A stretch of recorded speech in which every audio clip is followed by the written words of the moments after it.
मिश्रा और आज के इस वीडियो में हम लोग 12वीं कक्षा के चौथे चैप्टर को शुरू करने वाले हैं। इस वीडियो में हम लोग 4.1 के बेसिक्स और सभी एग्जाम्पल्स को देखेंगे। हमारे चैप्टर का नाम सारणिक है। सारणिक इसको अंग्रेजी में डिटरमिनेंट्स कहते हैं। ये चैप्टर पिछले चैप्टर से जुड़ा हुआ है, मतलब मैट्रिक्स चैप्टर अवयुह तीसरा चैप्टर अगर हम पढ़ लेंगे तभी जाके हमें ये सारणिक समझ में आएगा। तो सारणी की डेफिनेशन की अगर बात की जाए तो सारणी की एक संख्या है जिससे हम किसी वर्ग अवयुह को संबंधित करा सकते हैं। देखो, पहली बार में ये परिभाषा समझना बड़ा मुश्किल है। हमें पहले ये समझना होगा वर्ग अवयुह क्या है। तो हम लोगों ने पिछले चैप्टर में वर्ग अवयुह के बारे में पढ़ा था। वह मैट्रिक्स जिसमें जितने रो हों उतने ही कॉलम्स हो। जैसे इसमें 2 रो है R1 R2, उसी प्रकार 2 कॉलम्स में है C1 C2। तो ये वर्ग अवयुह कहलाएगा। और हर एक वर्ग अवयुह का एक मान होता है जिसको हम लोग सारणिक कहते हैं। अब वो मान निकालते कैसे हैं उसको हम लोग इस 4.1 में सीखेंगे। बच्चों के मन में ये भी सवाल आता है, सर ये क्यों हम लोग सीखते हैं, इससे क्या फ़ायदा होता है। तो हम लोग जब 4.3, 4, 5 पढ़ेंगे तो उसमें हम लोगों को इसका अनुप्रयोग पढ़ना है, जिसमें त्रिभुज का क्षेत्रफल वगैरह निकालना ये सब हम लोग सीखेंगे। कैसे 3 चर वाले समीकरणों को इससे सॉल्व करते हैं वो सीखेंगे। हम इस एक्सरसाइज में सिर्फ ये सीखने वाले हैं कि सारणी को हल कैसे करते हैं, मतलब किसी मैट्रिक्स का डिटरमिनेंट वैल्यू कैसे निकालते हैं। तो इसके पहले हमने यहाँ लिखा हुआ है कि जैसे ये देखो, ये एक मैट्रिक्स है 2 गुना 2 कोटि का। तो इसको मॉड के अंदर बस लिख देते हैं। ये मॉड नहीं है, ये डिटरमिनेंट का चिन्ह है, इसके द्वारा लिख देते हैं और इसका वैल्यू कोई निकालते हैं। यहाँ मैंने जेड लिख दिया है, कोई भी इसका पर्टिकुलर वैल्यू आता है। मतलब इस तरह से हम इसको एक फंक्शन भी कह सकते हैं जिसमें हर मैट्रिक्स को रखने पे अलग अलग मान आता है ना। अब सारणी को मॉड के द्वारा सूचित करते हैं। मॉड नहीं है, ये सारणी का चिन्ह है, बस मॉड की तरह दिखता है। या इस साइन के द्वारा सूचित करते हैं या DET लिख के भी सूचित करते हैं, है ना। आगे क्वेश्चन करेंगे तो आपको समझ में आ जाएगा। अब मैंने बताया कि हम लोग वर्ग अवयुहों का ही सिर्फ सारणी ज्ञात कर सकते हैं। तो वर्ग अवयुह कितने कोटि के हो सकते हैं। एक कोटि का वर्ग अवयुह हो सकता है। देखो तो इसमें भी तो जितने नंबर ऑफ रो हैं उतने नंबर ऑफ कॉलम है। नंबर ऑफ रो 1 है, नंबर ऑफ कॉलम भी 1 है। इसको एक कोटि का वर्ग अवयुह कहते हैं। इसको निकालना सबसे सरल होता है। जैसे A11 मैंने क्यों लिखा है, अगर आपने मैट्रिक्स पढ़ा है तो आपको मालूम होगा। तो ये सिर्फ बाहर निकाल के वही वैल्यू लिख देते हैं, इसका आंसर आ जाता है। जैसे अगर कहे कि 5 का सारणिक ज्ञात करो तो हम क्या कर देंगे, इसका आंसर भी 5 ही हो जाएगा। ये सबसे सरल है। अब 2 कोटि के अवयुहों का सारणिक निकालना हम सीखेंगे। 2 कोटि में 2 रो होते हैं और 2 कॉलम्स होते हैं। और आपको ये नंबर लिखना तो आता ही है, A11 A12 ये क्यों लिखा जाता है, ये हम लोगों ने पिछले चैप्टर में पढ़ा था।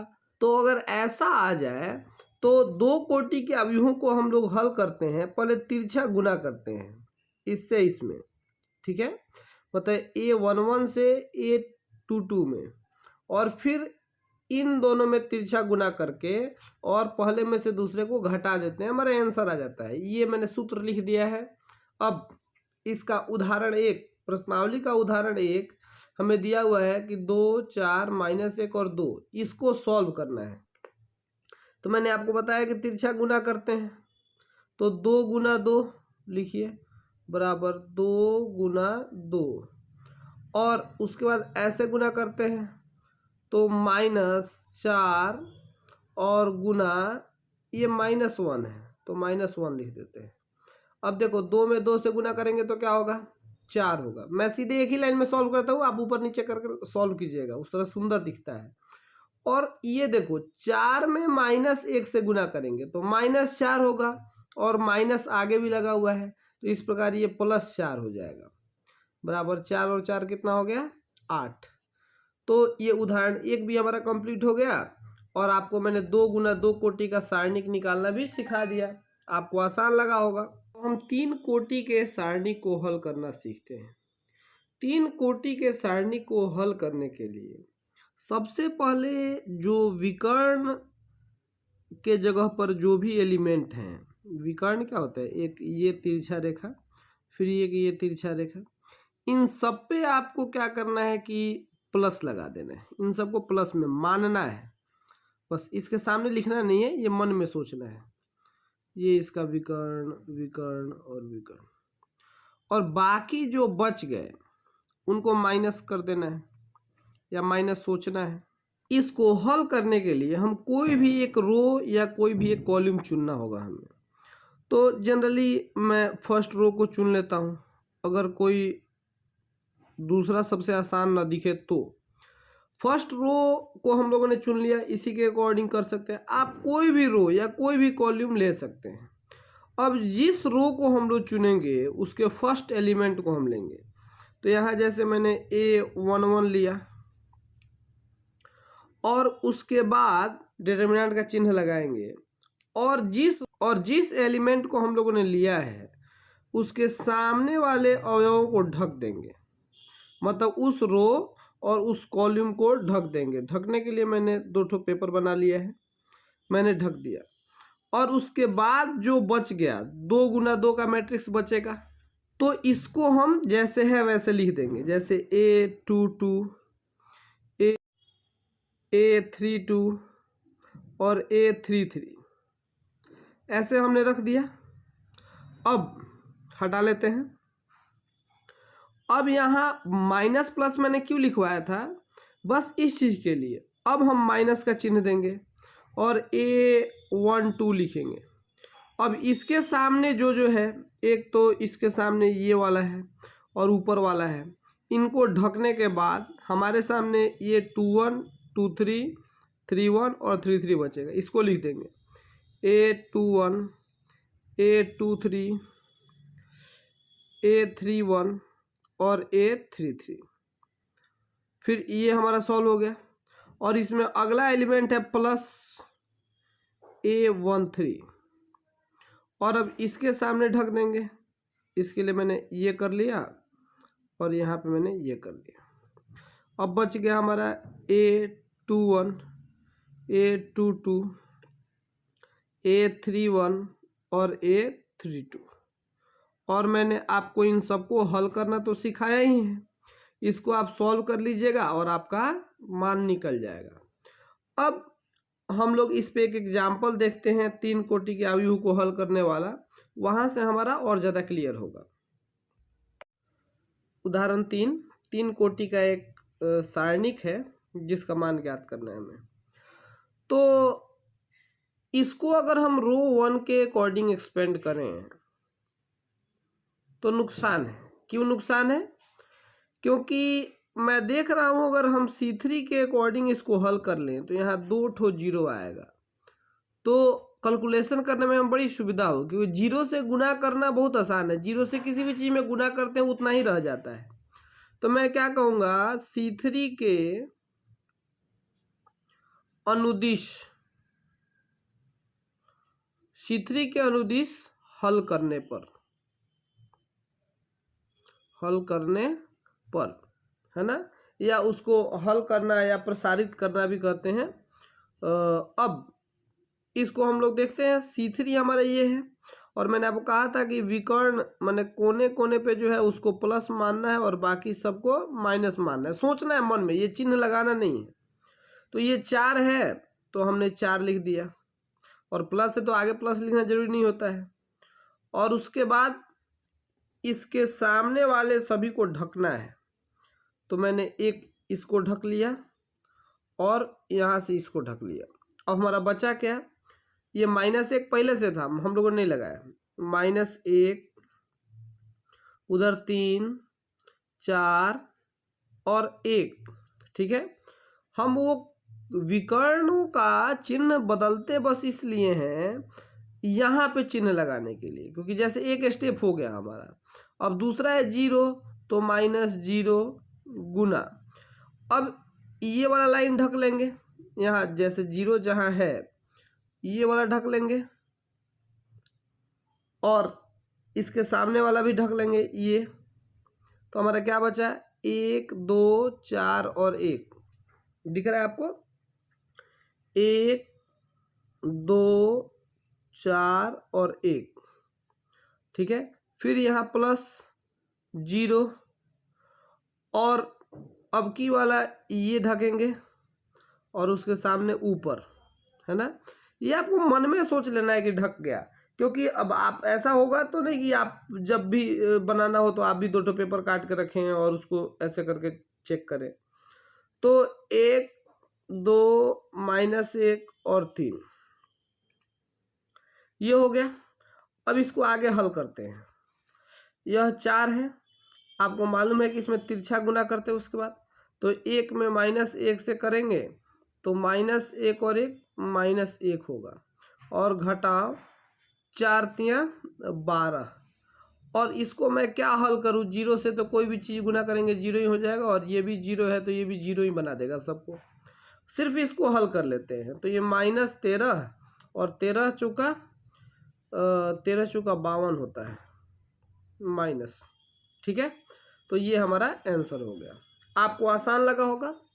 अब इससे थोड़ा कठिन है उदाहरण 3 से थोड़ा कठिन है उदाहरण 4, तो इसको भी हम लोग हल कर लेते हैं। अब इसमें किसी भी रो में देख लो, किसी भी कॉलम में लगातार 2 ठो 0 तो है नहीं, तो हम R1 के अकॉर्डिंग ही इसको हम लोग एक्सपेंड कर देते हैं, है ना। तो लिख देंगे R1 के अनुदिश प्रसरण करने पर, ठीक है। अब इसमें हमें हल करना होगा, पिछला तो बड़ा आसान था। अब यहाँ कोने कोने पे सब प्लस होता है, तो पहला प्लस होता है तो 0 लेते हैं, और इसको छुपाएंगे तो इसके सामने 0 sine beta, sine minus sine beta और 0 बचा, 0 sine beta minus sine beta और यहाँ 0, ठीक है। अब उसके बाद माइनस का चिन्ह देंगे, साइन एक्स, और फिर क्या करते हैं, अब इसके सामने वाले को ढकेंगे ये वाला और ये, तो हमारा बचेगा माइनस साइन एक्स, यहाँ साइन बीटा। अच्छा, एक्स के जगह पे किताब में अल्फा लिखा हुआ है, मैंने गलती से एक बार एक्स लिख दिया, तो इसलिए मैंने सबको एक्स ही कर दिया है। तो आप वहाँ एक्स के जगह पे अल्फा भी लिख सकते हैं, कोई दिक्कत नहीं। और फिर लास्ट में हमें प्लस लगाना था, लेकिन प्लस तो हमने लगा दिया, लेकिन यहाँ तो माइनस में है, तो माइनस कॉस एक्स लिखेंगे, क्योंकि प्लस माइनस फिर माइनस बन जाएगा। और उसके बाद अब इस रो को, इस कॉलम को ढक के, तो माइनस साइन एक्स, उसके बाद 0 तो कॉस एक्स, और यहाँ साइन बीटा आ गया। अब इसको नीचे सॉल्व कर लेते हैं। आप जानते हैं 0 तो सबको 0 बनाता है, तो ये 0 हो जाएगा। और यहाँ देखते हैं माइनस साइन एक्स, और इसको हल करेंगे, माइनस साइन एक्स में 0 से गुना करेंगे तो ये 0 ही हो जाएगा, और ये कॉस एक्स और cos x into sine beta, ठीक है।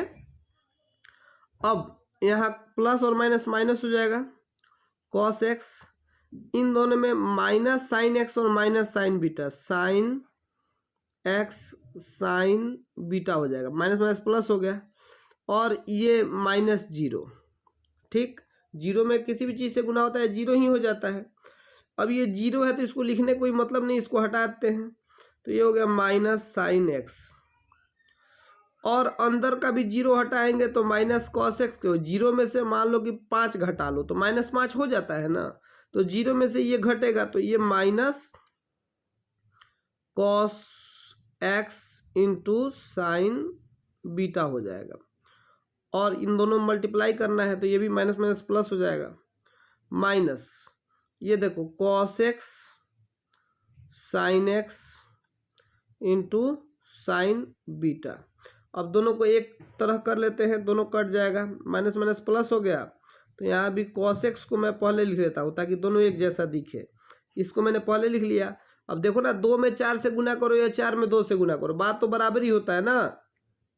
उसके बाद ये साइन एक्स लिख लेता हूँ और फिर साइन बीटा लिख लेता हूँ और यहाँ कॉस एक्स, साइन एक्स और साइन बीटा लिख लेता हूँ।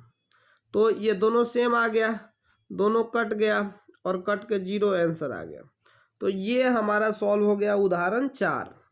अब 2 ठो उदाहरण हमारा बचा हुआ है, छूट गया था। एक तो उदाहरण 2 और अंतिम उदाहरण 5, उसको देखते हैं।